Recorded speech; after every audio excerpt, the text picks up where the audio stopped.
मैं हूं Alia, programme breaking barriers, Israel Hamas war live updates के साथ। इससे पहले कि मैं आपको ये बताऊं कि ईरान के वो $6 बिलियन कौन से हैं जिसकी बात की जा रही है, कि क्या ये $6 बिलियन इस जंग में इस्तेमाल किए गए हैं, क्योंकि ये $6 बिलियन जो कि फ्रीज थे और जिनको अनफ्रीज किया गया अमेरिका की तरफ से, क्या इनका इस्तेमाल इस जंग में हुआ है।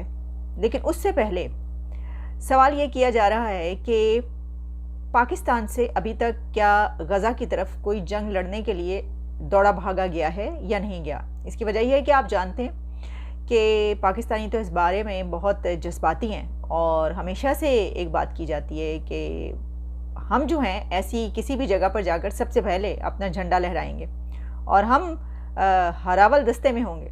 हरावल दस्ते का मतलब है सफ़े अव्वल में, यानी कि पहली लाइन जो होती है उसके अंदर होंगे, सबसे पहले हम जान देंगे, फिर गज़ा के लोग हमारे पीछे होंगे। तो मैं देख रही थी कि 2-3 वीडियोज़ ऐसी चल रही थी, जैसे कि हमारे जो प्यारे ज़ैद हामिद साहब हैं, उनकी एक वीडियो बहुत वायरल हो रही है भाई सोशल मीडिया पे, और वो उसके बारे में कहा जा रहा है कि ये तैयारी कर रहे हैं और ये तैयार हो चुके हैं, गज़ा की तरफ जो है ये किसी भी उससे जो है पतली गली से निकलने वाले हैं। तो तैयारी देख लीजिए आप।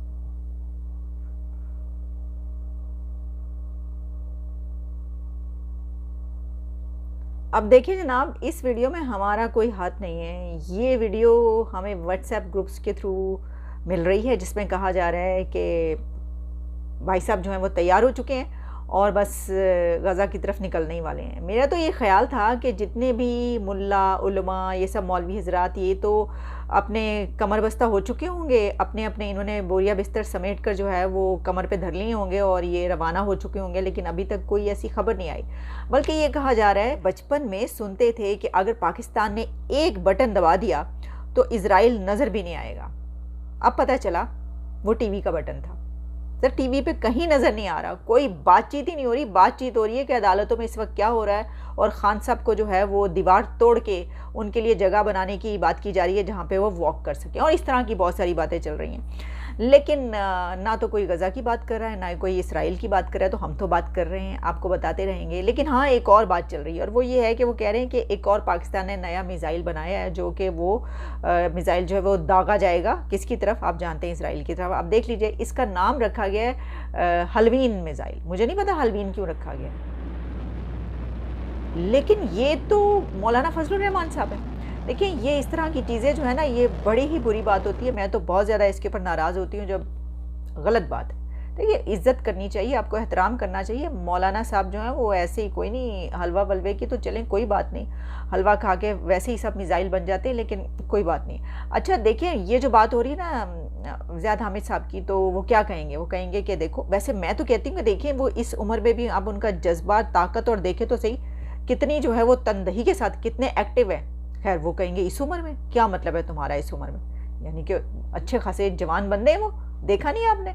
तो चलें आगे बढ़ते हैं। मैं आपको अब उस असली खबर की तरफ लेकर चलती हूँ कि जिसके बारे में बहुत बात की जा रही है, और वो बात ये है कि जहाँ पर WSJ, वॉल स्ट्रीट जर्नल ने ये एक रिपोर्ट किया कि जनाब ये सब कुछ जो है इसके पीछे ईरान मौजूद है और वो साथ देता रहा है, और कई दिन पहले से जो है वो 10-15 दिन पहले से ख़ास तौर पर जो इसकी बाकायदा मिलकर जो है प्लानिंग हो रही थी। तो मैं इससे पहले वाले प्रोग्राम में आपको ये भी बता चुकी हूँ कि ये तीसरा मुल्क तो एक शामिल हो चुका है बाकायदा। ईरान बैकग्राउंड में शामिल है या नहीं वो तो अलग बात है, लेकिन एक थर्ड कंट्री भी इसमें शामिल हो चुका है और वो लेबनान है, और इजराइल ने लेबनान पर हमला कर दिया, यानी इजराइल की तरफ से लेबनान पर स्ट्राइक्स की जा रही हैं और लेबनान ने भी 2-4 हमले किए हैं, कुछ ऐसे जो उनकी चौकियाँ हैं उसके ऊपर। लेकिन वो $6 बिलियन कौन से हैं कि जिसके बारे में कहा जा रहा है कि ये ईरान का पैसा इस जंग में खर्च हो रहा है, जो कि अमेरिका ने उनको ये पैसा दिया था। अब हुआ कुछ यूँ कि अगस्त के महीने में इस चीज़ को, क्योंकि इससे पहले जो है ये एक ऐसी चीज़ थी कि जिसके बारे में कुछ इल्म नहीं था कि ऐसा कुछ हुआ है, क्योंकि ये क्लासिफाइड थी, लेकिन अब इसको डी क्लासिफाइड किया गया। अगस्त के महीने में पता चला कि कोई तकरीबन 6 के करीब अमरीकी शहरी जो कि तेहरान में फंस गए, और फिर उनको छोड़ने के लिए ईरान की तरफ से जो है ये कहा गया कि हम इनको छोड़ेंगे, लेकिन इससे पहले आपको जो है वो ये करना पड़ेगा। अच्छा, अब वो क्या करना पड़ेगा? वो ये था कि जो $6 बिलियन, एक तो उसमें ये कहा गया कि अमेरिका के पास भी कुछ लोग थे, उनको छोड़ा जाए, यानी अदला बदला की जाए लोगों की, ठीक है, ये कैदियों को एक्सचेंज किया गया।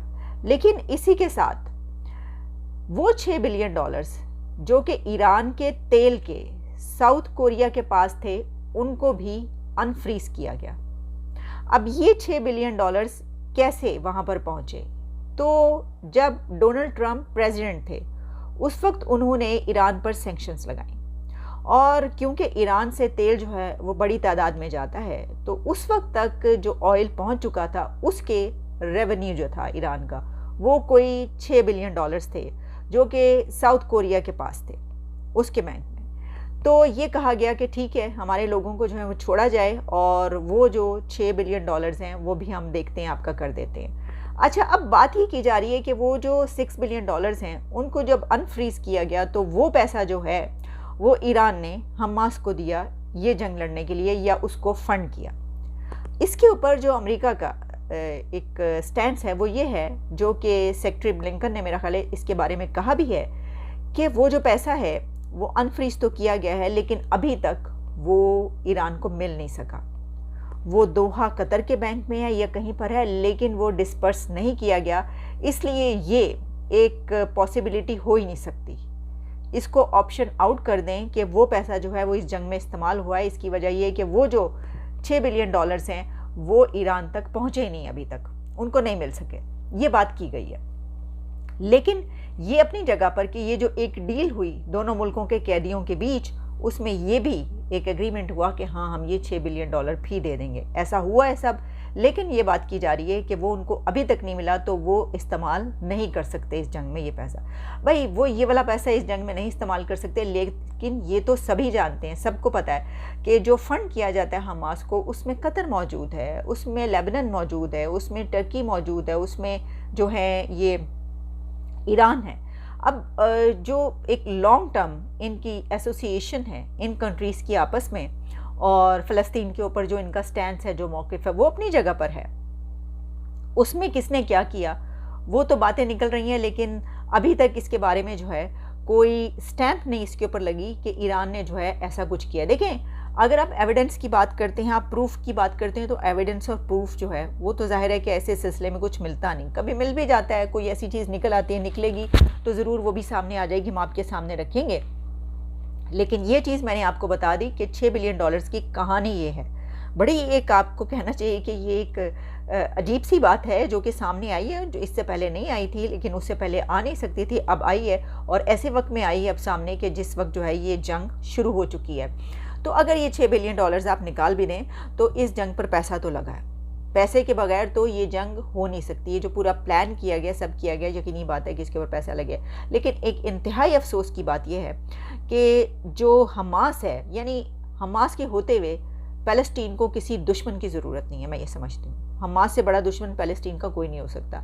कि ऐसे वक्त में कि जब कोई जंग नहीं थी, जब कोई शाइबा भी नहीं था, वो जो उनके बीच में गज़ा में और वहाँ पर अल अक्सा में दोनों इज़राइल और फ़लस्तीन के बीच होता रहता है, वो तो हमेशा से चलता चला आ रहा है वैसा औरत। तो यानी इज़राइल की तरफ से कोई बमबारी नहीं की जा रही थी, लेकिन अब कितनी बड़ी तादाद में वहाँ पर लोग मर रहे हैं। किसकी वजह से मर रहे हैं, मारे जा रहे हैं फ़लस्तीनियंस? हमास की वजह से, कि हमास ने जो गुंडागर्दी की है, जिस तरीके से उनके मुल्क के अंदर बॉर्डर के थ्रू घुसकर वहाँ पर जो कुछ हुआ है, जो जुल्म व बर्बरियत किया गया, उसके बाद कहा यह जा रहा है कि 50 ईयर से ज़्यादा भी अगर आप चले जाएँ तो इतनी बड़ी जंग एकदम से शुरू नहीं हुआ करती। यानी आप देखें, यूक्रेन और उसके बीच जो हुआ, पहले से शुरू हो रहा था, होने वाला है, और उसके बाद जो है काफ़ी दिन लगे उसको होने के लिए, और फिर आहिस्ता आहिस्ता वो सिलसिला शुरू हुआ, और उस पर जो है बड़ी तबाही में कुछ दिन तो लगे, लेकिन ये तो आप देखें कि सिर्फ 1 से 2 दिन के अंदर 1500 से ज़्यादा लोग मारे जाते हैं। तो इस बिना पर कहा जा रहा है कि ये एक बहुत बड़ी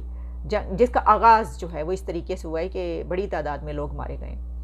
तो बिल्कुल आपके सामने और भी अपडेट्स रखेंगे। अभी तक के लिए इतना ही, और इजाज़त दें।